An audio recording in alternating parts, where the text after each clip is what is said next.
خیبر پختونخوا میں صحت کے شعبے سے متعلق سرکاری رپورٹ نے کئی سنگین حقائق بے نقاب کر دیے ہیں۔ محکمہ صحت کے مطابق صوبے کے مختلف اضلاع میں ڈاکٹروں کی غیر حاضری بڑے پیمانے پر استعفے اور درجنوں مراکزی صحت میں میڈیکل آفیسرز کی عدم دستیابی عوام کے لیے سنگین مشکلات پیدا کر رہی ہے، اور گزشتہ 8 ماہ کے دوران صوبے کے 18 اضلاع سے 55 ایسے میڈیکل آفیسرز کی نشاندہی کی گئی ہے جو مستقل طور پر اپنی ڈیوٹی سے غیر حاضر ہیں۔ ان کے کیسز صوبائی سکریٹریٹ کو کارروائی کے لیے بھیج دیے گئے ہیں۔ اعداد و شمار سے معلوم ہوا ہے کہ 2014 سے اب تک 193 ڈاکٹرز نے استعفے جمع کرائے ہیں، جن میں سے 83 استعفے منظور ہو چکے ہیں، جبکہ ایک ڈاکٹر ریٹائرڈ ہو گیا ہے، جبکہ 109 استعفے ابھی بھی التوا کا شکار ہے۔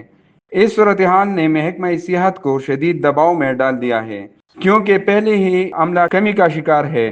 مزید نشاندہی ہوئی ہے کہ 560 ڈاکٹروں نے مختلف ادوار میں چھٹیاں لی ہیں، جن میں سے 426 کی مدت ختم ہو چکی ہے، جبکہ اگلے ماہ مزید 7 کیسوں کی میعاد ختم ہو رہی ہے، جبکہ 74 ڈاکٹرز کی چھٹی مستقبل میں ختم ہوگی۔